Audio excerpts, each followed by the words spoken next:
So, this is Chapter 18, which covers economic policy, a very relevant topic considering the current situation right now of COVID 19.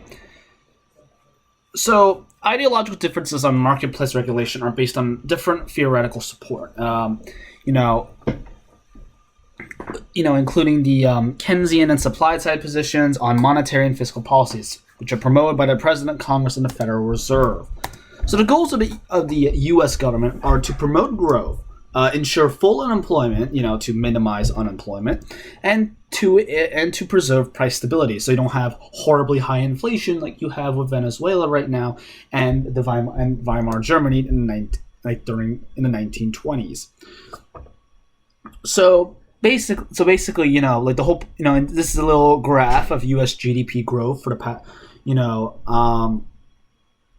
for the past few decades, and basically the government is trying to keep it very stable, because it's really bad when you have these really hectic. You don't want these like wild extremes. Now, of course, this was the great Second World War, so having this huge surge of growth made sense in order to mobilize for war. But of course, you don't want to have these. You don't want to have these giant troughs like with the Great Depression. So yeah, this is basically the same graph, this time from 1990 to 2017. The government wants to keep this as a steady, sustainable growth rate. Want to maintain a sustainable, steady growth rate. This is a diagram of the unemployment rate. Again, the government wants to keep this from fluctuating too wildly and keep it as low as possible. And this is a graph of civilian labor force participation. Obviously, the government wants as many people as who could possibly can to participate in the labor force.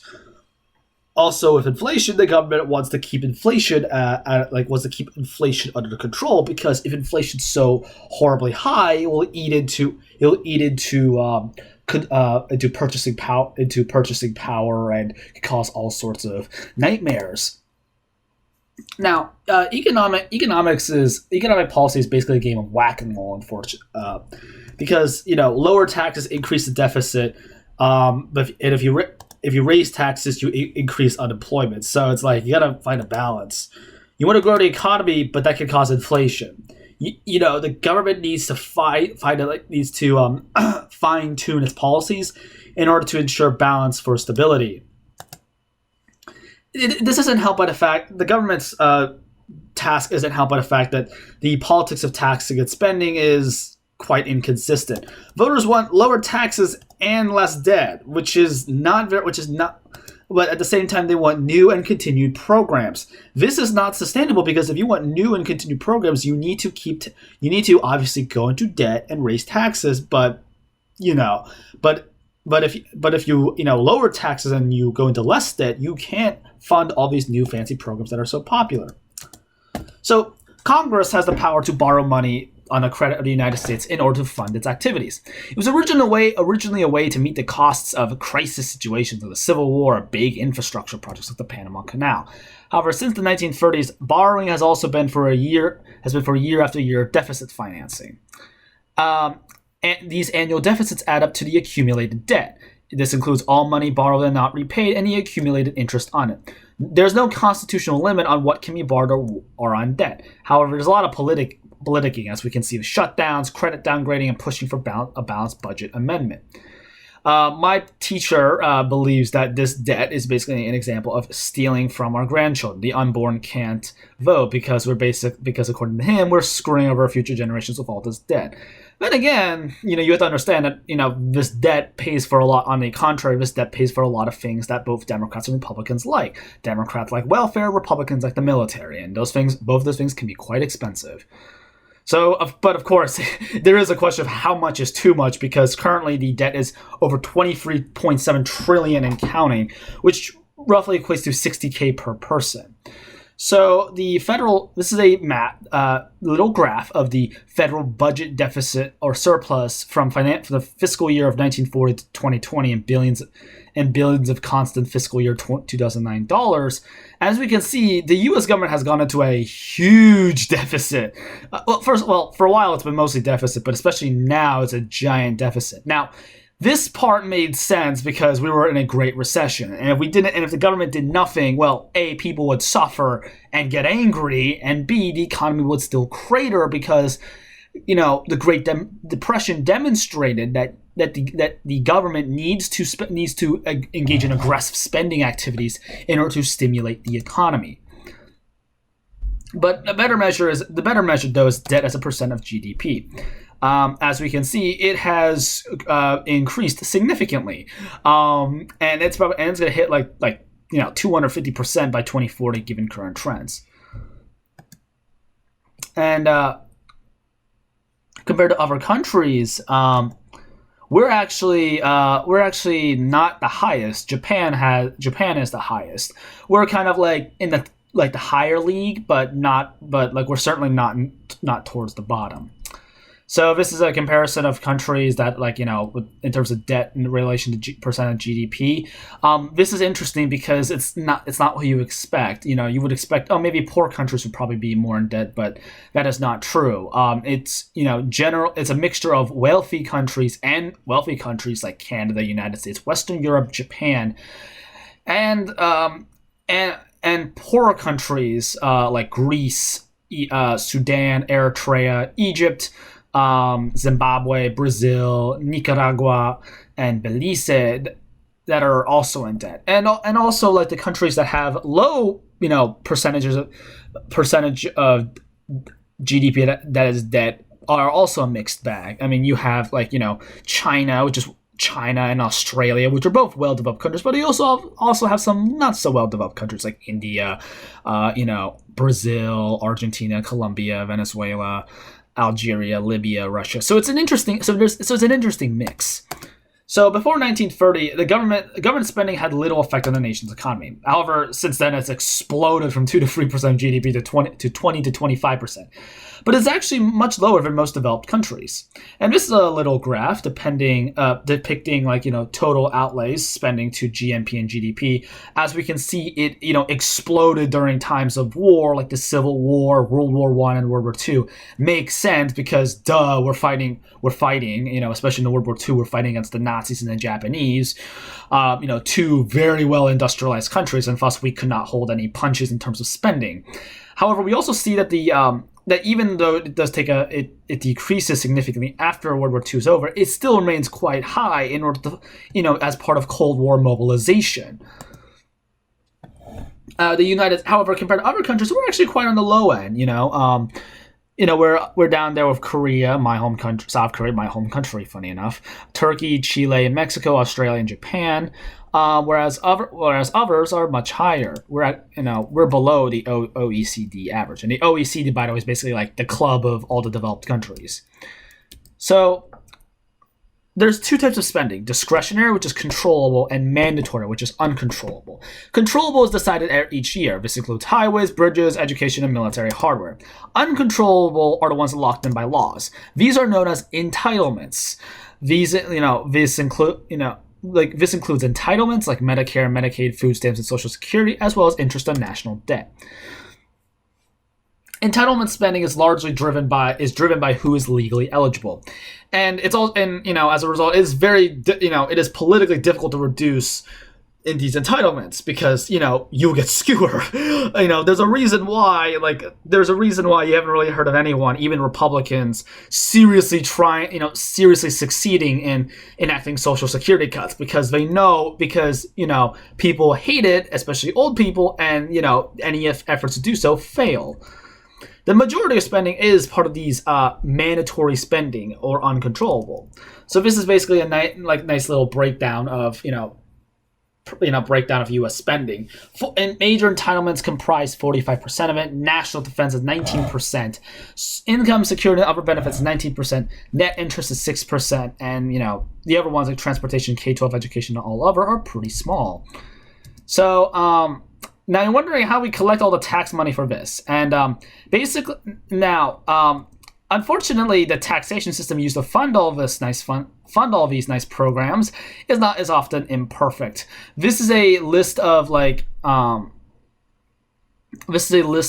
the tax loopholes that exist that prevents the United States government from fully collecting all the taxes it wants. These are some examples of these loopholes. Now, not all of these are bad. Like, for example, deductibility of various healthcare items, or Social Security benefits, or retired workers, or child credit. These are quite, many people can agree, yeah, I want these because these make my life cheaper. Of course, others are, a bit more questionable, like step-up basis of capital gains at death, property tax deductions, capital gains exclusion of home sales, and, as well as loopholes for capital gains. The federal budget is an estimate of federal income and proposed spending for the next fiscal year. The president initiates the process by proposing a budget to Congress. Congress then decides how much the government can spend, and what it can spend it on. This is a long process that unfortunately fails a lot. And as a result, Congress usually resorts to continuing resolutions that just use prior year budgets with some tweaks.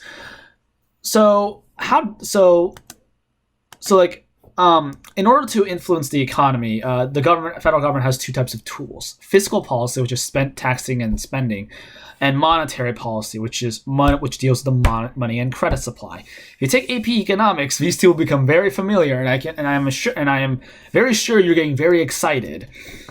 And the government loves using these tools. The days of laissez-faire, even on the Republican side, is very much gone.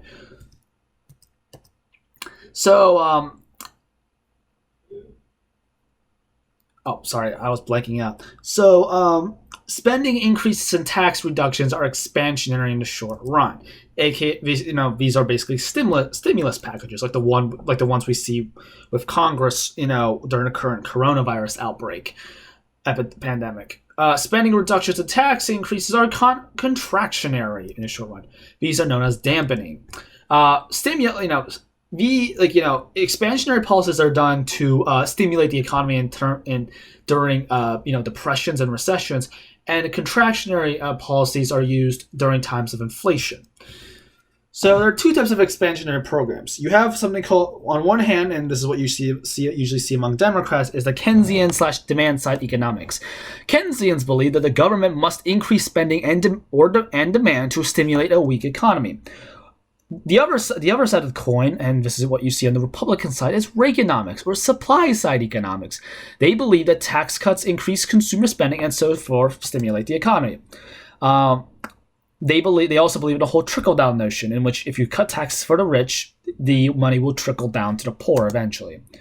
However, considering recent evidence, trickle down is starting to come more into question, because thing is, you're assuming that the wealthy people, that all the rich people will actually start investing in new fact, with the rich people with all their extra money, they'll start buying more goods, start investing more, but that doesn't always happen. Sometimes they just keep saving, or buy up their own stocks, which really doesn't stimulate the economy, and as a result, you don't see as much trickle down. So that's very much in question.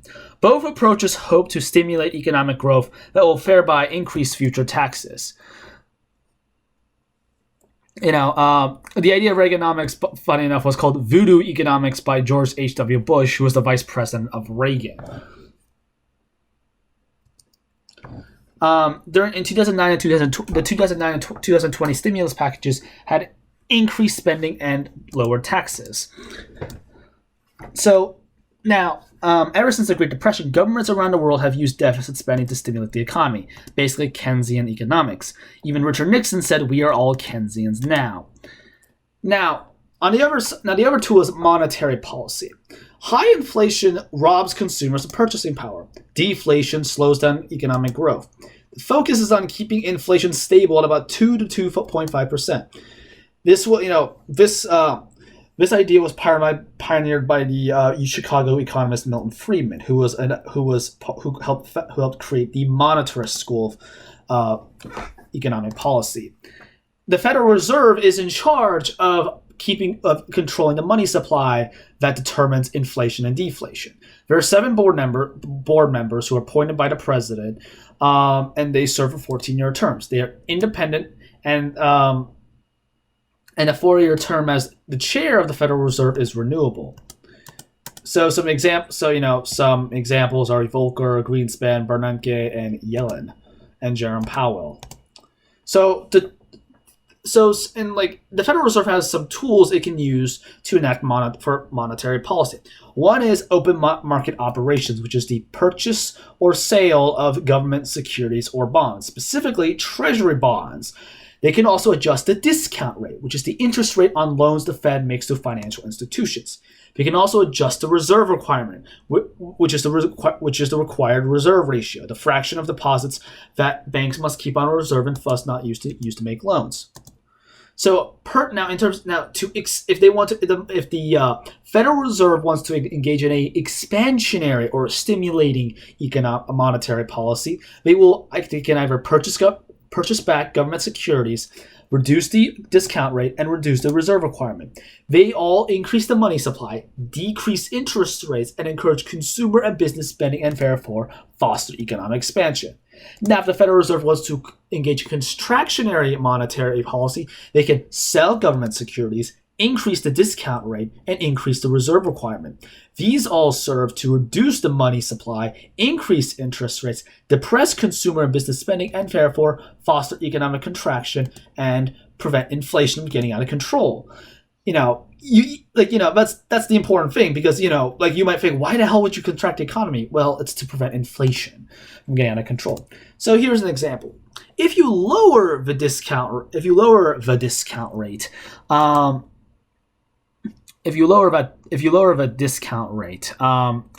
people will generally buy more homes, pay more for loans, and inflation. I messed this up. I messed this all up. My bad. So if you lower discount rate, people will buy more homes. If you increase the discount rate, people pay more for loans and thus are less likely to buy homes. And if you also lower the discount rate, you could also have an increase in inflation. If you lower the reserve requirement, it's pretty much the changes in the reserve requirement will have the same effects as those changes you see with the I'm blanking out. With the discount rate, my bad. So Congress has the power to lay and collect taxes, duties, imports, and excises to pay the debts and provide for the common defense and general welfare of the United States. That said so in the Constitution, Article 1, Section 8, Clause 1. This, by the way, was not in the Articles of Confederation, which was one of the many reasons why the Articles were so ineffective, because without the power to tax, the Congress could not, the Articles of Confederation government could not raise the military, and thus couldn't suppress rebellions like Shays Rebellion. So the government collects revenue from a variety of sources, mostly payroll taxes and individual income taxes, with a not insignificant amount of corporate income taxes. And so, all these taxes are used to fund a variety of programs, such as Social Security and Medicare. And as a percentage of GDP, those two programs have increased. However, it seems it's anticipated Social Security will flatline, but Medicare will continue to increase. Now, federal taxes on the income of the top federal taxes on income in terms of top percentage rates have changed wildly. During wartime, we see that as significantly increased for the ultra wealthy, but in recent years it has significantly decreased. So income taxes are authorized by the 16th Amendment. They are the largest source of federal revenue. Big surprise there. Rates can be adjusted to produce the amount that Congress deems necessary. Therefore, the rates are flexible. This is, quote unquote, a progressive tax, in which higher tax rates are paid for higher incomes. However, as any tax lawyer will tell you, there are so many loopholes on a darn system that in which you get cases like, some of you might know, Jeff Bezos doesn't need to pay any income taxes despite being a billionaire. They're both you also have they're both individual income taxes and corporate income taxes. So individual income taxes provide about 43% of federal tax revenues. They're levied on each person's net taxable annual income. Note, wealth is accumulated savings, investments, and is only taxed if at all at death. So it's not wealth, it's just income. Net taxable income is much less than gross/total income, and personal and dependent exemptions reduce taxable income. So same thing with itemized deductions, allowing for medical care, state and local taxes, interest on home mortgages, charitable contributions, etc., etc., etc. Or you can just take a $6,000 standard deduction. Once you're not dependent on your parents, you add a $4,000 personal exemption to $6,000 standard deduction, so no tax if you make less than $10,000. So marginal tax rates vary from 10% to 39.6%. Marginal tax rates are higher than your effective tax rate, and taxes are withheld from your paycheck. All tax returns are due on April 15th. So one of the confusing things about the U.S. tax system is the marginal system. When people say the rich pay 40% in terms of tax rates, they don't mean by the effective tax rate. They mean by they pay $40,000 and everything above $418,400. They will only pay 10% in this range, 15% within this range, 25% within this range, and so on and so forth. So if you do the math, the effective tax rate at $30,000 is really 13.44%, despite the marginal tax rate at that range is 15%. You see the same thing with $50,000.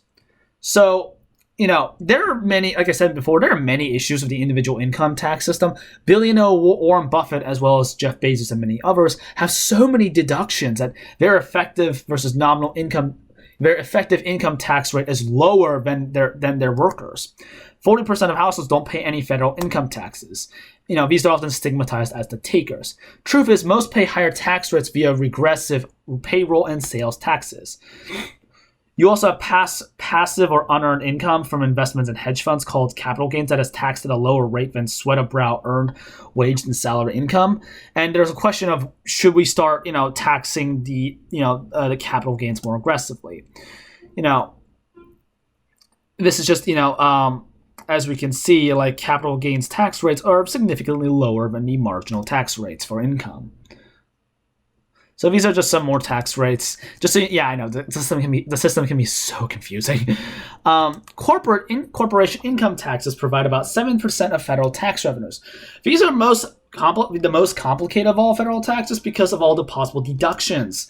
For example, costs of goods sold, wages and salaries, marketing costs, amortization, depreciation, R&D, credits, entertainment expenses, etc., etc., etc. We can go on forever. The nominal rate was reduced from 35% to 21% in 2017, and nonprofit organizations and religious institutions aren't subject to this tax as well. So this is as we can see, in terms of nominal tax rates, we're we are on the higher end. However, in terms of effective, we're certainly not the highest. Some argue that there should be no corporate income tax since it results in double taxation for the income shareholder. These people argue that our high marginal tax rate and incredible complexity drove some U.S. corporations to move their legal home overseas. So you also, some corporations leave in high taxable income offshore, so we can't get access to that pot of money.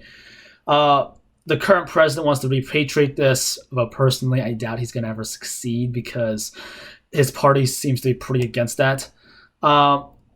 Some corporations practice paper entrepreneurialism that results in no taxes. These tax rollbacks, sometimes they do lead to higher wages and investments, but they usually don't, from what I've read. They just mostly do stock buybacks, which do not stimulate the economy. They just raise the stock prices, which, keep in mind, stock market doesn't necessarily equal economy. You also have payroll and social insurance taxes like Social Security. The Old Age Survivors and Disability Program is the basic Social Security program in the 1945 New Deal.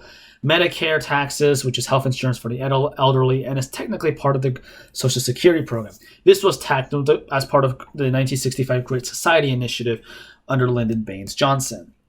Payroll taxes provide roughly 42% of federal tax revenues. Like income taxes, payroll taxes are withheld from your paycheck. 6.2% are for Social Security and 1.45% are for Medicare. These are matched by employers.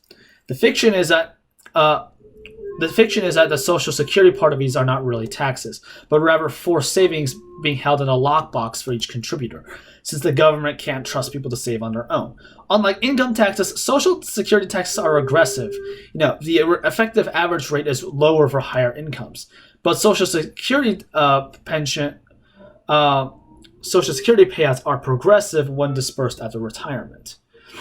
So this is basically just like historical picture, a little chart of historical payroll tax rates. As we can see, they have increased, but they mostly flatlined for the past 20 or so years. Individual income taxes and payroll taxes, comprise the bulk of federal tax revenue, but corporate income taxes have diminished in terms of the share of federal tax revenue. We also have an excise tax, which provides 3% of all federal tax revenues. It used to be 20% in 1950, fun fact. This includes gas, tobacco, alcohol, tires, airline tickets, phone service, etc.